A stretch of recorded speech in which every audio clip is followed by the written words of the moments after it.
Vamos abrir, meus irmãos, a palavra de Deus na carta aos Hebreus, carta em que temos meditado nestes cultos noturnos de domingo. Carta que fala acerca da superioridade da nova aliança trazida por Jesus Cristo e da supremacia de Cristo como nosso autor e consumador da fé, o nosso Salvador, o mediador entre nós e Deus. Como nós temos visto, a epístola é escrita para demonstrar que a velha aliança já foi abrogada e deu lugar a uma nova aliança, que é o cumprimento daquela. Isto aconteceu através do advento do nosso Senhor Jesus Cristo. Nós vamos nos colocar de pé e abrir a palavra de Deus e lê-la no capítulo 4, versos 12 e 13. Apenas 2 versículos. Lembrando que nós já pregamos sobre os versículos seguintes, capítulo 4, 14 até o 5, 10. Mas nós invertemos porque, tendo sido no domingo passado a ceia do Senhor, achamos mais apropriado falar do sacerdócio de Jesus Cristo e do seu oferecimento ao Pai. E agora nós voltamos de novo para o capítulo 4, 12 e 13. Particularmente esses 2 versículos que dizem: porque a palavra de Deus é viva e eficaz, e mais cortante do que qualquer espada de 2 gumes, e penetra ao ponto de dividir alma e espírito, juntas e medulas, e é apta para discernir os pensamentos e propósitos do coração. E não há criatura que não seja manifesta na sua presença. Pelo contrário, todas as coisas estão descobertas e patentes aos olhos daquele a quem temos de prestar contas. Senhor Deus, abre-nos os olhos para que contemplemos as maravilhas da Tua lei. É o que nós te pedimos em nome de Jesus. Amém. Podem sentar-se.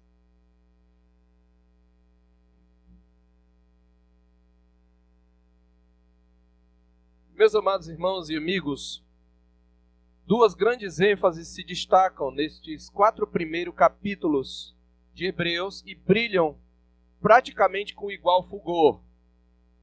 A primeira delas é a glória, a supremacia e a suficiência da pessoa divino-humana de Jesus Cristo em nossa salvação, que aliás vai dominar toda a epístola.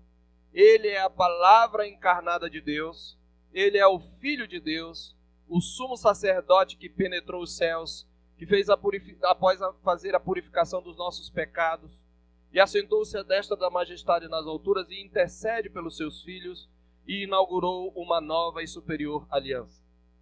A segunda ênfase que nós vemos particularmente nos primeiros 4 capítulos e que também vai se estender por toda a epístola, mas que é mais forte aqui, mais clara aqui, é também acerca da glória, da supremacia e da suficiência da palavra de Deus, das Escrituras. Esta palavra divina percorre toda a epístola como a autoridade na qual o autor se firma, na medida em que ele cita trechos da Escritura em sua argumentação.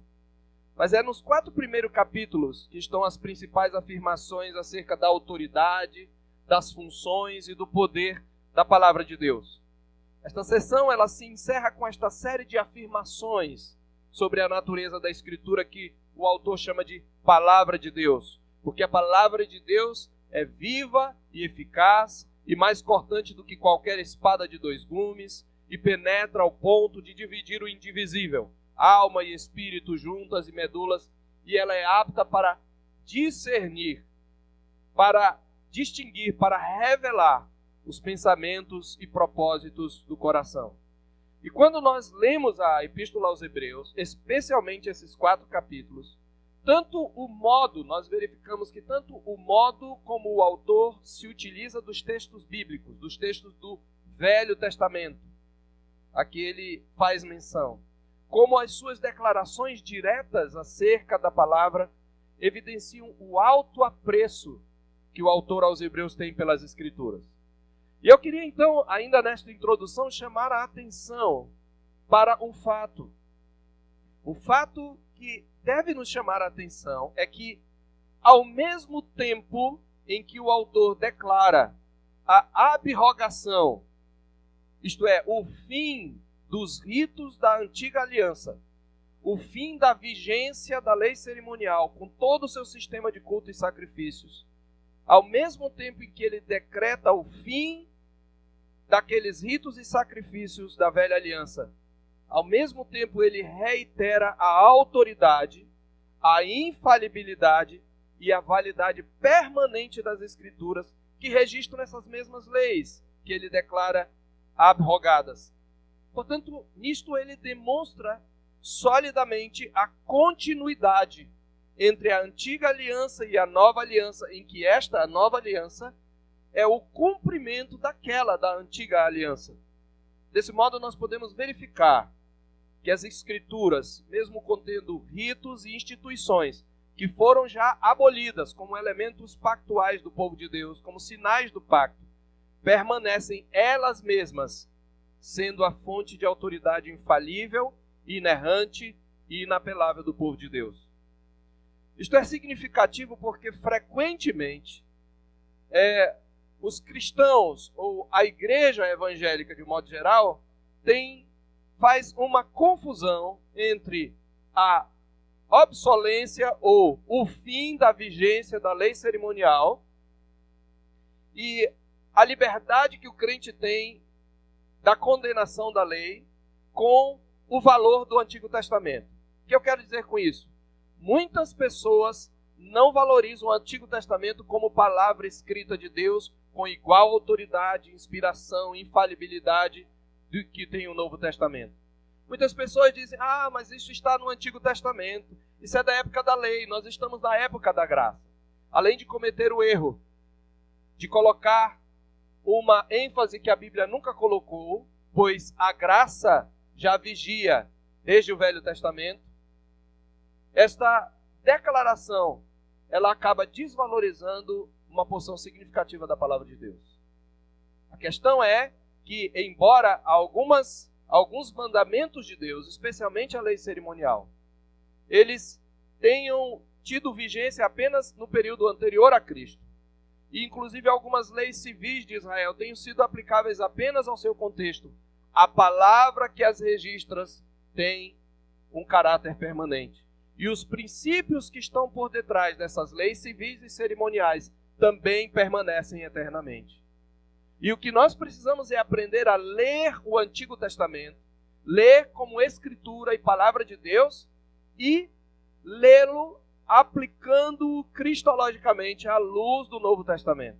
Na verdade, meus amados, nós não podemos compreender plenamente o Velho Testamento sem que nós entendamos e leiamos o Novo. Ao mesmo tempo, nós não conseguimos entender plenamente toda a doutrina da salvação no Novo Testamento sem nós compreendermos o Velho, porque eles são uma e a mesma palavra de Deus, têm o mesmo peso para nós. O meu propósito, portanto, nesta noite, meus queridos, com esta mensagem, é demonstrar o que seria o primeiro princípio da reforma, o sola scriptura, como ele é solidamente estabelecido com base na carta aos Hebreus. O que o autor está aqui, na verdade, declarando é o princípio sola scriptura, isto é, só a Escritura. A Escritura é a única palavra infalível e inerrante de Deus, pela qual todas as opiniões dos homens, todos os decretos de concílios, todas as decisões de líderes, toda a questão acerca da verdade tem a sua palavra final. Como diz a nossa confissão de fé, o juiz supremo, sobre o qual devemos nos firmar para qualquer questão de doutrina e prática, não é outro senão o Espírito Santo falando na Escritura. Então é este princípio que eu quero demonstrar através da exposição deste texto. E eu quero então começar contextualizando esse texto, lembrando do que o autor está falando no parágrafo. Você lembra?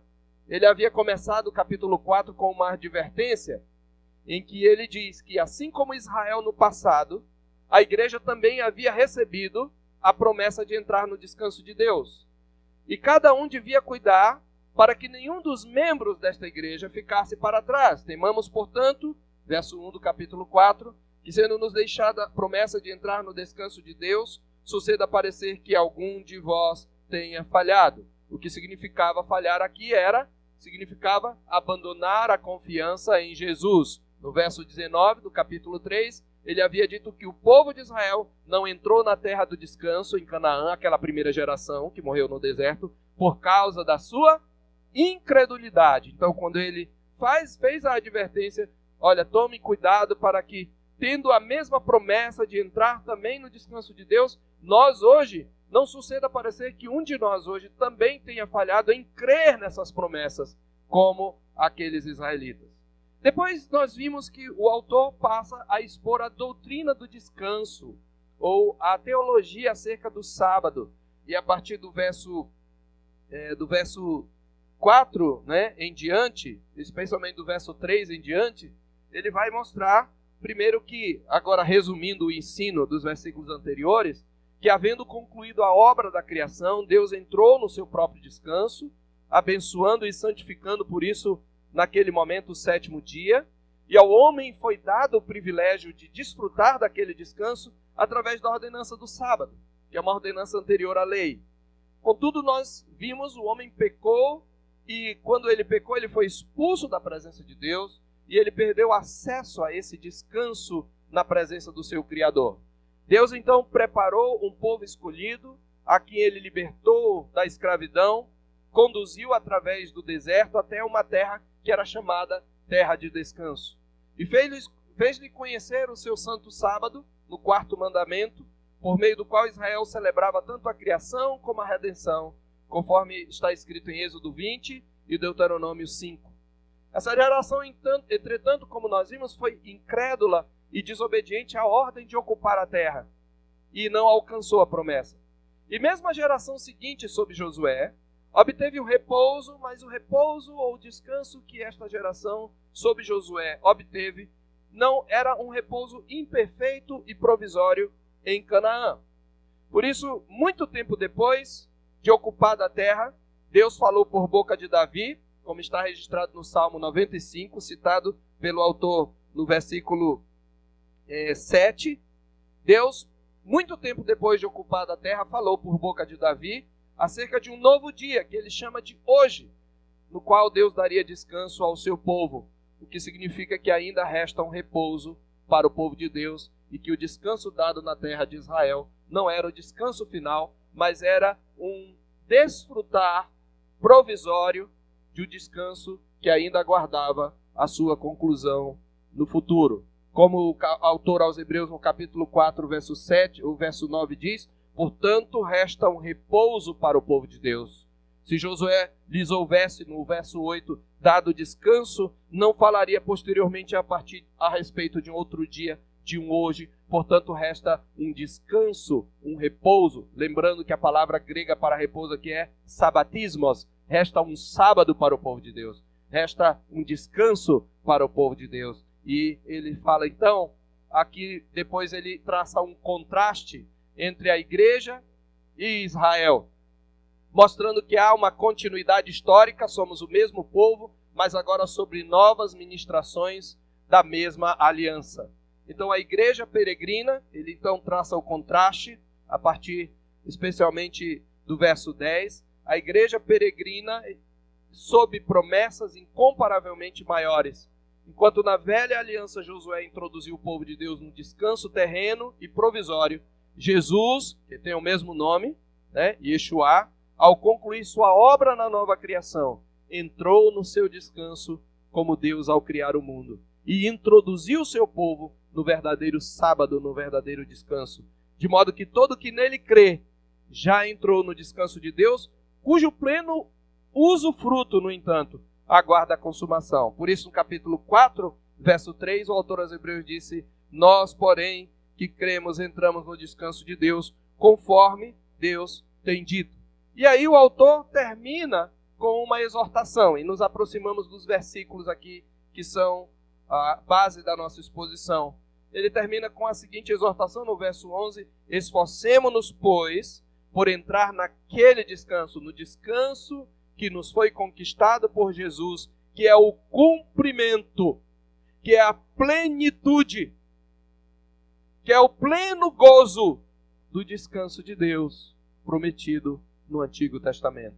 Esforcemo-nos por entrar naquele descanso, a fim que nós não caímos no mesmo exemplo de desobediência do passado, de incredulidade de Israel. Lembrando que esforçar-se aqui equivale a nada mais do que crer e, consequentemente, obedecer à palavra de Deus. E é isto que leva o autor a afirmar a natureza dessa palavra que devemos obedecer. Ele diz: esforcemo-nos por entrar naquele descanso, lembrando que o esforço aqui tem a ver com a fé, com a confiança na palavra pregada. Lembre que no verso 2, ele diz que, porque também a nós foram anunciadas as boas novas, lembrando que a palavra aqui é evangelho, a nós foram evangelizadas as boas novas, como se deu com eles. Observe, eles também no Velho Testamento ouviram o mesmo evangelho, é o que ele está dizendo. É muito claro aqui, não é? A nós também foi anunciado o evangelho, como se deu com eles, através dos ritos, dos símbolos, dos sacrifícios, de todos aqueles ritos da velha aliança. O evangelho da graça estava sendo pregado. A lei apontava para o evangelho, a lei apontava para Cristo, a lei apontava para a graça. E ele está dizendo: mas a palavra que eles ouviram não lhes aproveitou, porque não foi acompanhada pela fé. Então, esforcemo-nos aqui significa creiamos nesta palavra, creiamos no Cristo que foi pré-anunciado nas Escrituras, já na era da antiga aliança. Por que nós devemos crer nessa palavra do Evangelho? Aí ele justifica e vem a sua declaração acerca da Escritura. Porque a palavra de Deus é viva, é eficaz, é mais cortante do que qualquer espada de 2 gumes, ela é penetrante, ela discerne os pensamentos e propósitos de coração, ela revela quem cada um de nós é. Por causa disso nós devemos crer nela. Este é o ponto do autor. E é a partir disso então é que eu quero mostrar a natureza extraordinária e a natureza infalível, inerrante da Escritura como palavra de Deus. E ele traça aqui várias características que essa palavra tem, e por essas características é que nós temos que confiar nessa palavra. E aí ele vai dizer então que a palavra de Deus é viva e eficaz e mais cortante do que qualquer espada de 2 gumes. Vai dizer o que ela faz: ela penetra o coração, ela discerne os pensamentos, ela manifesta na presença de Deus quem nós somos. E eu quero então falar um pouco de cada uma dessas características da Escritura que formam exatamente esse princípio do sola Escritura estabelecido aqui pelo autor. Mas eu queria também não só me utilizar dos versículos que nós lemos, dos versículos principais, mas de todo o capítulo 1 a 4, porque em todo o capítulo 1 a 4 ele vai se referir à palavra, e a forma, como eu falei na introdução, como ele se refere à palavra de Deus, a forma como ele utiliza a palavra de Deus também diz muito sobre o que ele pensa da palavra de Deus. Na verdade, é o que a Escritura fala de si mesma. E a primeira verdade que eu gostaria de enfatizar e chamar a sua atenção está aqui na própria declaração, como ele chama essa palavra, porque a palavra de Deus é viva. Quando ele diz a palavra de Deus, ele está dizendo: esta palavra se originou em Deus.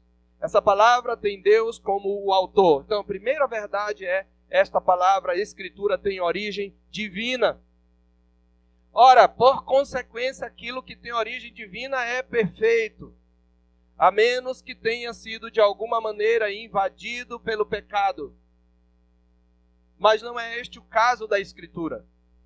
Na Escritura, Deus preservou aqueles pecadores que a escreveram, de que sua pecaminosidade pudesse interferir de maneira prejudicial naquilo que Deus queria escolher.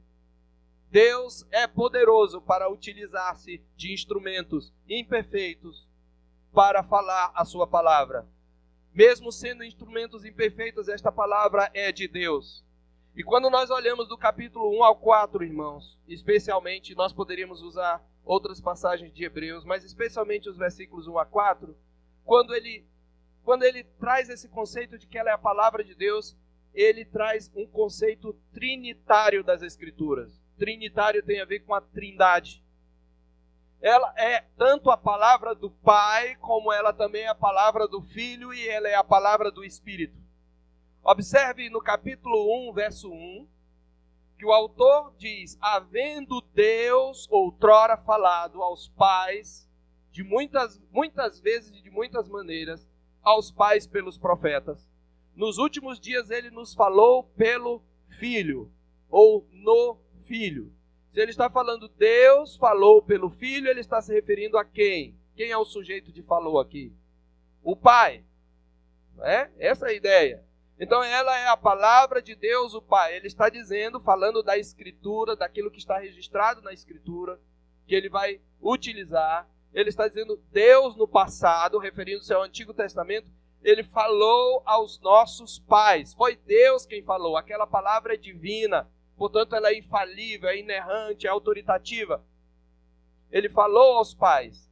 E esse Pai que falou aos nossos pais na fé, aos crentes da velha aliança, ele testemunhou acerca do seu Filho, no capítulo 1 mesmo, verso 5, pois a qual dos homens disse jamais, tu és meu filho, eu hoje te gerei, citando aí o Salmo 110, ou Salmo capítulo 2, verso 7.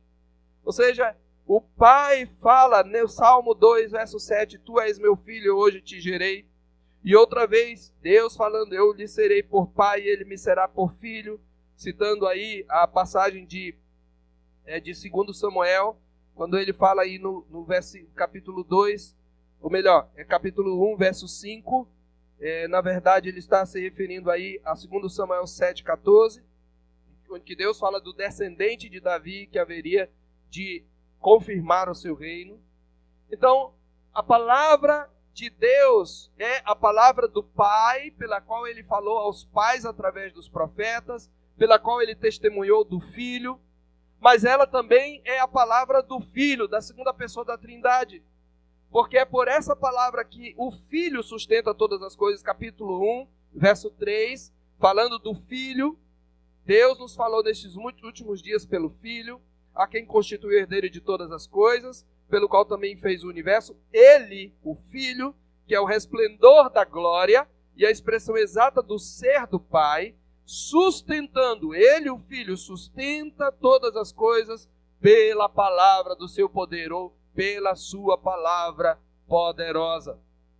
Então, é esta palavra do Filho que também a anuncia no capítulo 2, verso 3, ele diz, como escaparemos nós, se negligenciarmos tão grande salvação, a qual, tendo sido anunciada inicialmente pelo Senhor, ou seja, o Filho é aquele revelador especial do Pai e da palavra, e ela nos foi depois confirmada pelos que a ouviram, no caso os apóstolos. Ele está exatamente então dizendo que ela é a palavra divina, e ela é a palavra na qual fala toda a Trindade.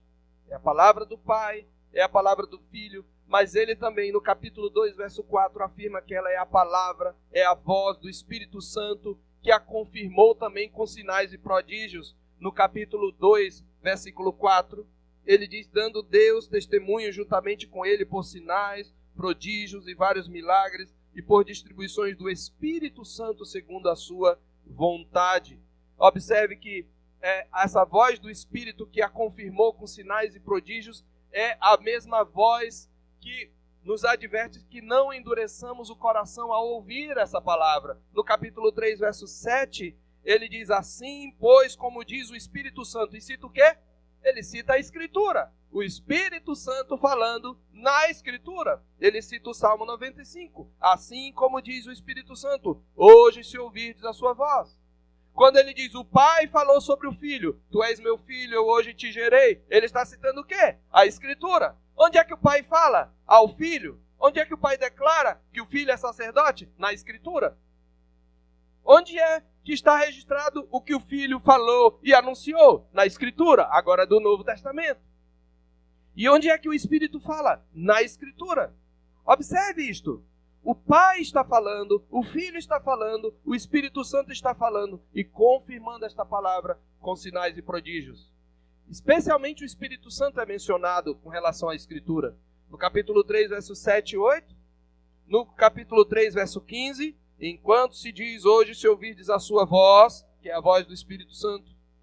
E no capítulo 4, verso 7, parte B, nós encontramos, visto, de novo determina certo tempo hoje, falando por boca, por Davi, muito tempo depois, segundo antes fora declarado, hoje, se ouvirdes a sua voz, lembremos-nos que quem está dizendo é o Espírito Santo, conforme o capítulo 3, verso 7, a mesma citação é feita e é atribuída ao Espírito Santo.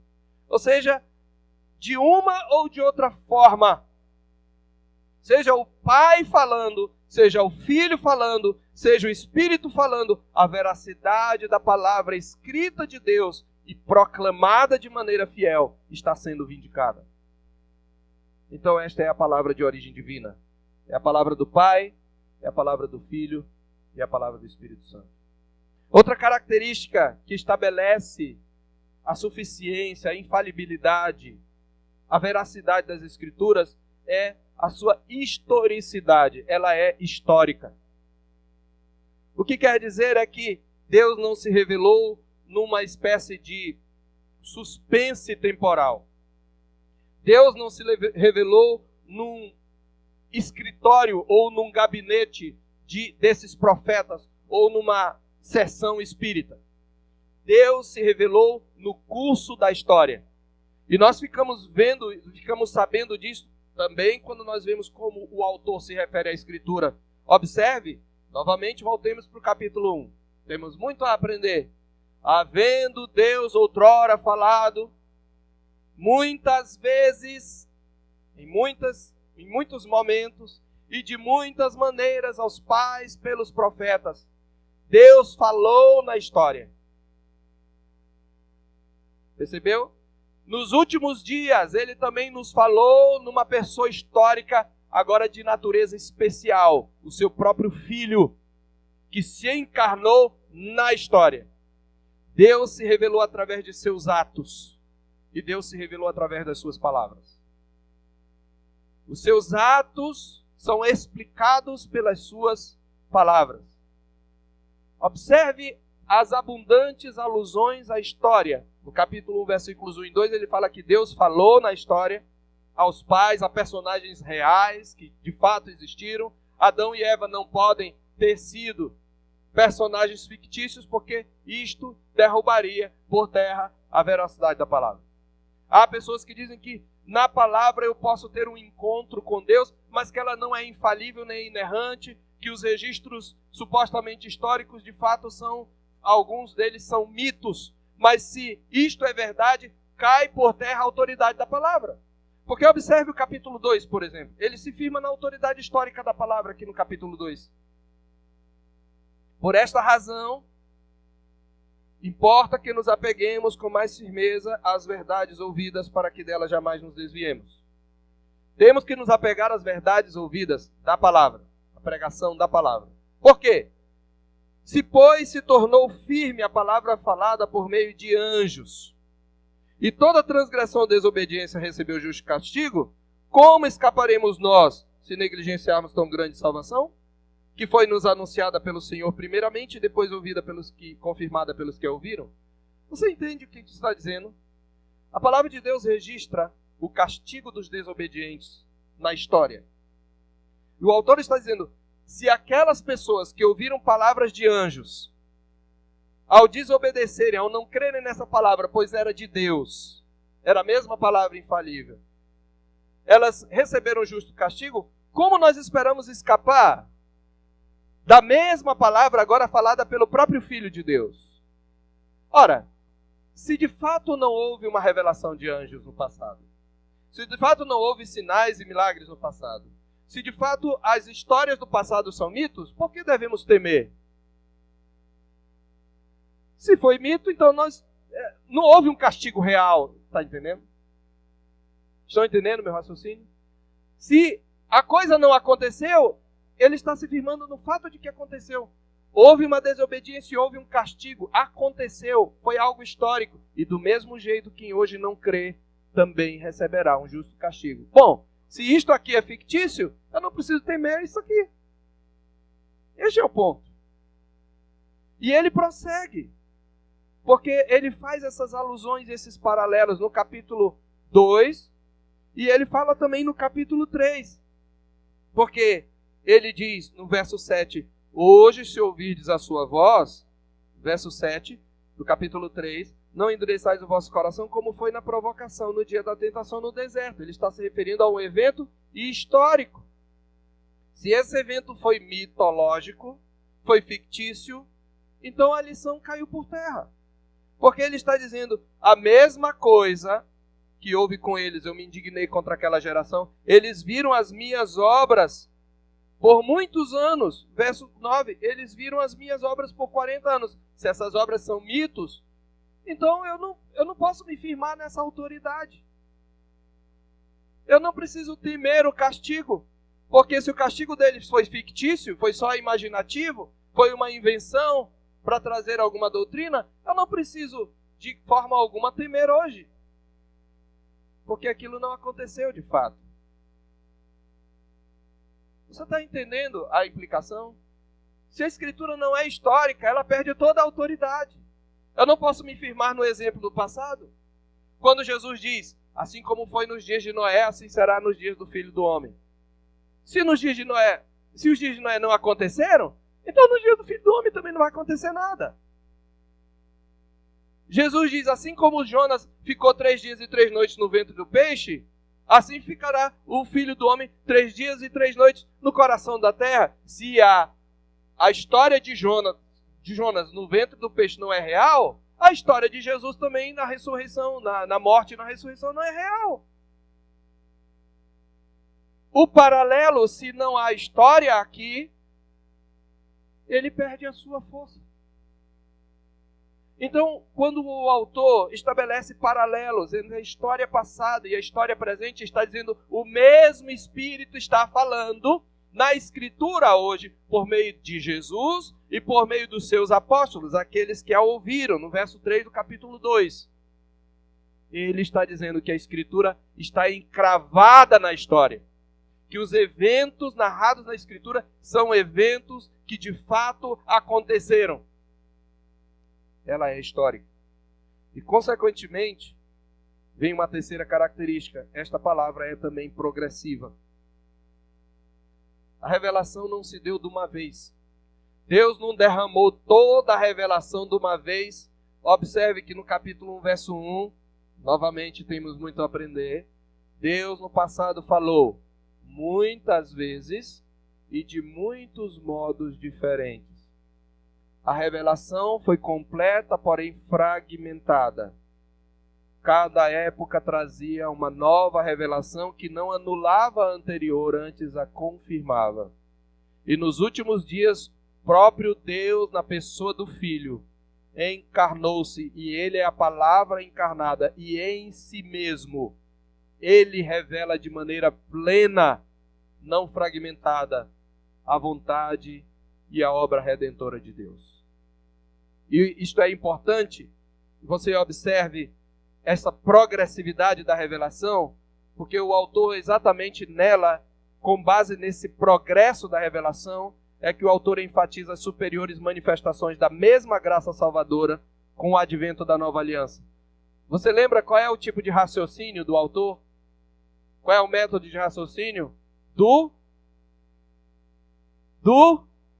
menor para o maior. Ele diz, Deus falou, só que no passado ele falou aos pais por intermédio de profetas. Ele falou muitas vezes e de muitos modos diferentes. Nenhum desses profetas trouxe uma revelação completa em si mesma. Cada um deles tinha uma porção e uma porção complementava a outra, e o conjunto da revelação profética é completo. Mas nos últimos dias Deus se revelou de uma maneira superior. Ele se revelou na pessoa do próprio Filho, a pessoa divino-humana de Jesus. É a mesma revelação, tem a mesma autoridade, mas agora tem uma clareza maior. E aquele que fala tem uma autoridade inerente. Enquanto os profetas diziam, assim diz o Senhor, Observe como Jesus fala no Sermão do Monte, por exemplo. Eu, porém, vos digo. Ele não precisa dizer assim, diz o Senhor, porque Ele é o Senhor. Então perceba que há um progresso. Ele está dizendo, é como se, vou dar um exemplo aqui. Eu quero dar um recado à igreja.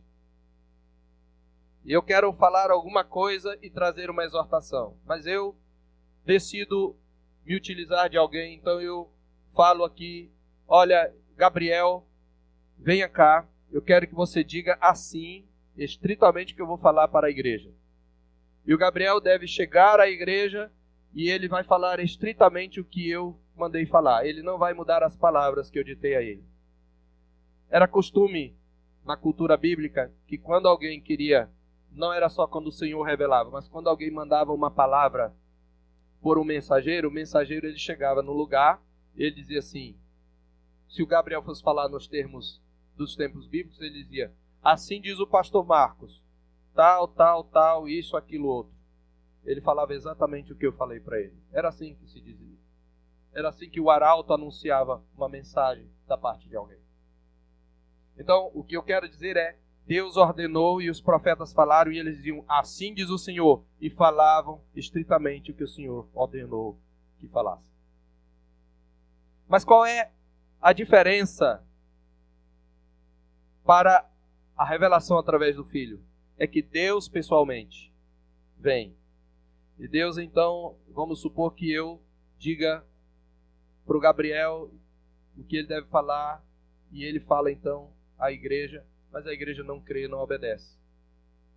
Vou dizer, então eu vou lá pessoalmente. Então, é o mesmo pastor Marcos está falando. Mas agora, indo pessoalmente, a igreja não obedecendo, a culpa sua é maior. Jesus conta isto, Jesus trata isso na parábola que está em Mateus 22, eu não vou, vou só mencionar, ela está em Mateus 22, a parábola da vinha. Havia um homem, um dono de uma vinha, o rei, ele tinha uma vinha, ele plantou uma vinha e ele arrendou a uns lavradores. No tempo da colheita, ele mandou alguns servos seus para fazer a prestação de contas, receber aquilo que lhe cabia da vinha, da parte dos arrendatários. O que eles fizeram? Eles espancaram e mataram os servos. Mandou outros servos, eles espancaram também e mandaram embora. Aí esse dono da vinha disse, por fim ele disse, eu vou mandar o meu filho, que talvez o meu filho eles obedeça. E ele mandou. Quando eles viram, eles disseram, esse aqui é o herdeiro, vamos matar que a gente fica com a herança. E mataram. Jesus contou essa parábola aplicando ao seu ministério. Ele está dizendo, Deus falou por meio dos profetas. Deus pediu conta dos lavradores da vinha. Deus pediu conta dos pastores do seu povo, de Israel, no Velho Testamento. E eles martirizaram, eles maltrataram e eles desobedeceram os profetas. Portanto, eles desobedeceram a quem? A Deus. Agora Deus vem como filho. E a desobediência deles é a mesma palavra de Deus, só que agora é mais grave, porque o próprio Deus em pessoa está entre eles. É neste sentido que no capítulo 2, o autor aos Hebreus diz, como, pois, escaparemos se nós negligenciarmos no verso 3 tão grande salvação que foi nos anunciada pelo próprio Senhor? Então o que eu estou te trazendo aqui, queridos, é que a revelação, ela tem um progresso. E nós precisamos entender este progresso para que nós interpretemos corretamente a Escritura. As coisas que foram trazidas a partir de Jesus Cristo são superiores às coisas que foram ministradas aos crentes da velha aliança, mas pertencem ao mesmo pacto da graça. Este é o ponto. Por isso ele faz um paralelo do menor ao maior. Jesus é maior que os profetas. No próprio capítulo 1 ele diz que Jesus é maior que os anjos. Ora, a palavra por meio de anjos não foi crida lá e houve castigo. Então o Filho, que é superior aos anjos, se não for ouvido, o castigo ainda é maior. Ele mostra o paralelo entre Jesus e Moisés. Moisés era um servo fiel na casa como servo. Mas Jesus como filho na sua própria casa, capítulo 3. No capítulo 4 ele mostra que Jesus é superior a Josué. Josué deu um descanso provisório, mas Jesus dá um descanso permanente e definitivo. Então observe que há um progresso, mas nessa linha progressiva existe uma continuidade. Há uma relação de paralelo entre Jesus e Josué. É uma e a mesma história que tem vários estágios. Isto aqui é importante, queridos, para nós interpretarmos corretamente a Escritura. A Escritura é progressiva. É por isso que você não vai ver quase, por exemplo, a doutrina do inferno no Velho Testamento. A doutrina do inferno, ela é clarificada no Novo Testamento. E quem a ensina mais claramente é Jesus. Jesus é quem descreve o inferno. Quando você vê no Velho Testamento alusões ao inferno, em geral significa sepultura, o reino dos mortos, o Sheol, como os hebreus o chamavam. Então, a mesma coisa, a doutrina do céu, ela tem em algumas passagens, mas a ressurreição do corpo não é uma doutrina muito bem estabelecida no Velho Testamento, porque a revelação é progressiva. Porque Deus, óbvio, ele é sensível ao estágio de desenvolvimento e de maturidade do seu povo. Por isso o culto na Velha Aliança era cheio de visual, de recursos audiovisuais. Os paramentos do sacerdote, as cores do tabernáculo, todos os objetos que tinham que estar. Mas a partir da Nova Aliança, esses objetos vão perder a sua utilidade, porque uma nova glória, uma nova revelação vem à luz. A revelação é histórica e por isso ela é progressiva. Em quarto lugar, o autor fala agora, trazendo aqui as próprias declarações do capítulo 4, verso 12. Essa palavra também, ela é viva, porque a palavra de Deus é viva e eficaz. O que significa viva? Ele está dizendo que a Bíblia não é um livro morto. O autor aqui tanto está falando da escritura, como está falando da proclamação. Na verdade, é a palavra escrita que é proclamada. E ele está dizendo que ela é viva, porque ele está falando que ela não é um mero texto morto. E eu diria que um bom sinônimo da palavra viva é a palavra orgânica. A Escritura é uma revelação orgânica. Porque o ser vivo é um organismo. Este nome, essa denominação, eu a tomo de um teólogo bíblico reformado chamado Gerhardus Voss, que escreveu sobre as características da revelação, e ele mostra que ela é histórica, progressiva e ela é orgânica. Vamos entender orgânico. Orgânico é oposto ao que é mecânico. Aquilo que é mecânico tem suas partes individuais incompletas e insuficientes em si mesmas. Vou dar um exemplo aqui. Você tem, por exemplo, esse ar-condicionado. As peças desse ar-condicionado, elas, via de regra, não funcionam sozinhas. Elas são não só incompletas, mas são praticamente inúteis, a menos que estejam como parte da engrenagem. Se você normalmente tira uma peça, ela não tem nenhum tipo de vida em si mesmo. Mas compare esse ar-condicionado a um bebê. Quando um bebê é gerado no ventre, ele é só aquele embrião. Ele ainda não tem cabeça, não tem cérebro. Se eu não estou enganado, o que primeiro bate e aparece é o seu coração. Mas aquele... É isso aí, doutor? Aquele coraçãozinho é uma peça da engrenagem. Mas ele não é apenas mecânica, ele é um organismo vivo. Ele é um elemento orgânico, ele tem vida. E estes batimentos são suficientes para o que aquele embrião ou aquele feto precisa. Ele ainda não tem cérebro, não tem mãos e pés, mas as peças funcionam sozinhas, porque elas são suficientes. Essa é a diferença entre o orgânico e o mecânico. E quando ele vai crescendo, ele vai criando as perninhas, o cérebro, né, se forma, depois as pernas, os braços, ao que parece por último os pulmões. Olha só, por último os pulmões, mas tudo o que tem dentro daquele organismo funciona perfeitamente e é suficiente para aquele estágio do desenvolvimento. Compreende? O bebê ainda, por exemplo, não respira o ar como nós. Ele respira por meio do cordão umbilical. Certo? Então, mas esse sistema ainda não completo é perfeito em cada uma das suas partes. E em cada estágio ele é suficiente para funcionar de maneira progressiva e orgânica. O nosso corpo é um organismo. Cada parte funciona de maneira viva, ligada ao corpo. Pois bem, quando o autor diz que a Escritura é viva, é exatamente essa característica orgânica da Escritura que ele está dizendo. Sabe o que quer dizer? Os crentes da Velha Aliança, por exemplo, eles morreram sem entender plenamente quem era Jesus. Eles nem sabiam que o Salvador seria Jesus. Como foi, por exemplo, que Deus anunciou ou pré-anunciou o Evangelho a Abraão? A Bíblia diz lá em Gálatas, para a gente entender, no capítulo 3, verso 6, é o caso de Abraão que creu em Deus e isso lhe foi imputado para a justiça. O autor está aqui fundamentando a doutrina da justificação pela fé no Antigo Testamento. Então não é nada de época da lei, não, viu? O Antigo Testamento é a graça. A lei foi interposta para mostrar a necessidade da graça. Sabei que os da fé, diz o verso 7, Gálatas 3, 7, é que são filhos de Abraão.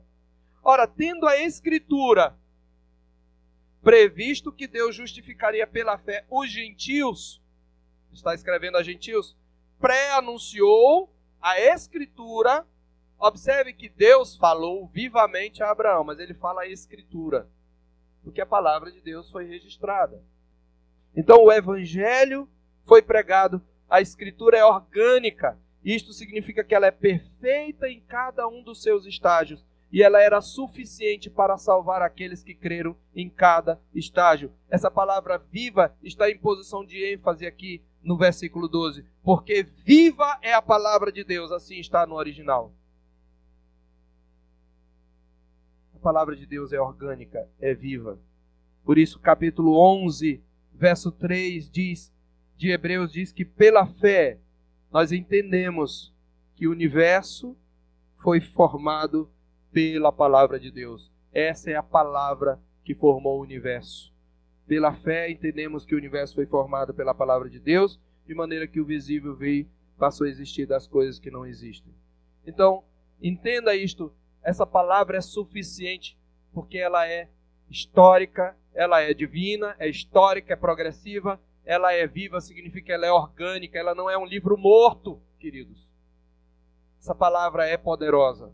Por isso vem a quinta característica, ela é eficaz. É a palavra, porque a palavra de Deus é viva e eficaz. E a palavra aqui é a palavra que deu origem à nossa palavra energia. A palavra, quando diz que ela é eficaz, a palavra é energen no grego. E energia é exatamente a força que produz um efeito. Essa seria a ideia. Ou seja, a eficácia da palavra é sempre vindicada, quer pela salvação dos que creem, quer pelo juízo sobre os incrédulos. Se você crê na palavra, você é salvo pela palavra. Se você não crê, a palavra não será de forma alguma anulada, invalidada. Pelo contrário, ela se validará na sua vida como juízo. É isto que ele diz no capítulo 2, observe. Se, pois, verso 2, se tornou firme a palavra falada por meio de anjos, e toda transgressão ou desobediência recebeu justo castigo. Observe, quando ele diz que a palavra se tornou firme, essa palavra firme, ela traz a ideia de um fundamento, de uma plataforma, de um chão seguro por onde você pode caminhar. A palavra suportou toda a pressão, a palavra se manteve de pé, a palavra se cumpriu. E como é que ela se cumpriu? Aqueles que disseram, não. Vamos lembrar aqui da história. Eles disseram, não, nós vamos ser devorados nessa terra. Deus nos trouxe aqui para morrer. Os nossos filhos vão ser presos no deserto. Vão ser presos diante deles.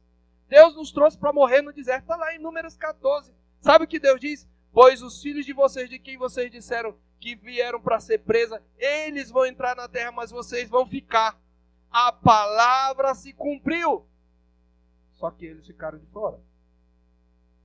Ela é eficaz. É isso que Deus diz quando ele quer dizer, quando ele fala em Isaías, no capítulo 55. Observe que ele diz, no capítulo 55, que nós devemos deixar os nossos pensamentos, a partir do verso 6, buscar o Senhor enquanto se pode achar, invocar enquanto está perto, deixe o perverso o seu caminho, iníquo os seus pensamentos, converta-se ao Senhor, que se compadecerá dele, volte-se para o nosso Deus, porque é rico em perdoar, porque os meus pensamentos não são os vossos pensamentos, nem os vossos caminhos, os meus caminhos, diz o Senhor. Porque assim como os céus são mais altos do que a terra, assim são os meus caminhos mais altos do que os vossos caminhos, e os meus pensamentos mais altos do que os vossos pensamentos. Por que vocês têm que dar ouvidos? É o mesmo princípio de Hebreus. Porque assim como descem a chuva e a neve dos céus, e para lá não tornam sem que primeiro reguem a terra e a fecundem, e a façam brotar para dar semente ao semeador e pão a que come. Assim como a chuva produz fruto, assim como a chuva é eficaz, assim será a palavra que sair da minha boca. Não voltará para mim vazia, mas fará o que me apraz e prosperará naquilo para que a designei. Ela não vai cair por terra. Quem não crer nela vai ser por ela julgado e destruído. Quem crê será salvo. É nessa mesma perspectiva que o capítulo 40 de Isaías, que nos é repetido em 1 de Pedro, diz: toda a carne é como a erva, no verso 6, e toda a sua glória é como a flor da erva, seca-se a erva, caem as flores, soprando nelas o hálito do Senhor. Ele está se referindo aí, na verdade o povo é erva, seca-se a erva e cai a sua flor, mas a palavra de nosso Deus permanece para sempre. A carne aqui é o ser humano, ele é passageiro, mas a palavra de Deus permanece, ela é eficaz. Eficaz aqui significa isto: ela é firme, ela funciona, ela produz um efeito, ela se realiza historicamente no mundo. É por isso que o autor, o apóstolo Pedro, citando este texto, toda a carne é como a erva, em 1 de Pedro 1, 24, 25, ele menciona isso, que nós devemos purificar o nosso coração pela obediência à verdade, porque nós somos regenerados de uma semente, não de uma semente corruptível, mas de incorruptível, que é a palavra de Deus, e ele menciona este texto de Isaías, e ele diz: ora, esta é a palavra que vos foi evangelizada. A palavra de Deus, queridos, é eficaz, é poderosa, e ela é sempre vindicada, ela não cairá por terra, ela será vindicada, seja pela salvação dos que creem, seja pelo juízo sobre os incrédulos. Este é o sentido de eficaz, à luz do contexto que fala do exemplo do fracasso de Israel. E enfim, em último lugar, sexto e último lugar, essa palavra também é profética e perscrutadora. Porque a palavra de Deus é viva e eficaz, e mais cortante do que qualquer espada de 2 gumes, e penetra ao ponto de dividir alma e espírito, juntas e medulas, e apta para discernir os pensamentos e propósitos do coração. Sabe o que quer dizer? O coração humano é enganoso. Você mesmo não compreende tudo o que está no seu coração, mas a palavra de Deus revela. Você lembra da passagem que diz: enganoso é o coração, Jeremias 17, 9, e desesperadamente corrupto mais do que todas as coisas, quem o conhecerá? Verso 9, a pergunta é respondida no verso 10. Eu, o Senhor, esquadrinho o coração. Eu provo os pensamentos para dar a cada um segundo o seu proceder e cada um segundo as suas obras. Como é que Deus prova o pensamento? Pela palavra. É isto que o autor dos Hebreus está dizendo. A palavra penetra como uma espada que tem 2 lâminas, que tem lâmina dupla. Na verdade, a palavra aqui é usada para uma adaga afiada. Ela vai onde ninguém pode ir. ela divide o que ninguém pode dividir. Alma e espírito são indivisíveis. Juntas e medulas são indivisíveis. Isto significa, ele explica, ela discerne o que está dentro de você, os pensamentos e propósitos do coração. É por isso que quando você ouve a palavra, você diz, será que o pastor está adivinhando o que eu estou passando? Espera aí, está tudo para mim? Isso foi só para mim. É por isso que ela também revela a incredulidade. Essa é a ideia também de espada, também é uma figura do juízo. A palavra de Deus é perscrutadora. Ela pode dividir, ela pode discernir o que está no coração. A palavra revelou o que estava no coração daquele grupo de rebeldes no deserto. A incredulidade. Como diz Anthony Hickman, no coração a atitude básica do homem para com Deus é determinada, seja pela fé ou de incredulidade, de obediência ou de rebelião. Ou como diz um outro comentarista, aqui vigora a regra. Ou nos julgamos a nós mesmos ou somos julgados. Podemos permitir disposta e obedientemente que a palavra realize seu empreendimento de juízo e extermine o mal em nós, ou então o juízo redunda em salvação para nós. Ou podemos resistir à palavra e reter o nosso pecado, então alma e corpo perecerão sob o golpe da espada da palavra divina. Por isso ela é apta para discernir os pensamentos e propósitos do coração. Como diz Simon Kistemaker, nada permanece intocável pela Escritura, pois ela se dirige a todos os aspectos da vida do homem. A palavra continua a dividir a existência espiritual do homem, e mesmo o seu ser físico. Todos os recessos do corpo e da alma, incluindo pensamentos e atitudes, enfrentam o corte afiado da espada divisória de Deus. Enquanto os pensamentos do homem permanecem escondidos do olho examinador do seu vizinho, a palavra de Deus os descobre. A palavra de Deus é chamada de juiz dos pensamentos e intenções do coração do homem. Meus queridos, eu concluo rapidamente dizendo, Deus tem o poder supremo sobre as suas criaturas. Aqueles que se recusam a escutar sua palavra enfrentam julgamento e morte, enquanto que aqueles que obedecem a ela entram no descanso de Deus e têm vida eterna. Que ninguém despreze a palavra falada e escrita.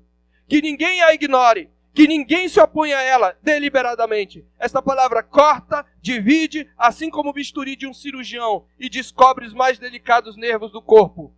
Porque Deus, diante de quem temos que prestar contas, revela quem somos por meio da sua palavra. Não há criatura que não seja manifesta na sua presença, diz o verso 13. Pelo contrário, todas as coisas são descobertas e patentes aos olhos daquele a quem temos que prestar contas. Ou, como diz o texto literalmente, diante de quem para nós é a palavra. Diante de quem para nós está sendo falada a palavra. É assim que está no texto original. Ele está dizendo, quando a palavra é pregada, Deus está ali falando, porque ela é a palavra infalível e inerrante de Deus. Qual tem sido a sua resposta à palavra de Deus? Você tem dado ouvidos à palavra de Deus ou ao seu coração? A palavra de Deus ou às opiniões de homens? A palavra de Deus é de fato a nossa única e infalível regra de fé e prática. Sola Escritura. Pai, bendizemos o teu nome pela tua santa e bendita palavra. Palavra infalível e inerrante. Ó Senhor, que sejamos mais reverentes quando lemos a tua palavra, mais dispostos a obedecer, que não coloquemos senões, que não coloquemos todavias na tua palavra, mas quando ela entrar em choque com nossas opiniões e interesses particulares, que neguemos a nossa vontade e obedeçamos a tua palavra. E aqueles que ainda estão aqui, que ainda não obedecem a tua palavra, que ainda não a têm por regra infalível, Senhor. Ó Senhor, tem misericórdia deles, porque certamente ela será reivindicada neles, seja pelo juízo, seja para a salvação. Que seja, Senhor, para a salvação, pela fé em nosso Senhor Jesus Cristo. É em nome dele que nós oramos, agradecidos. Amém.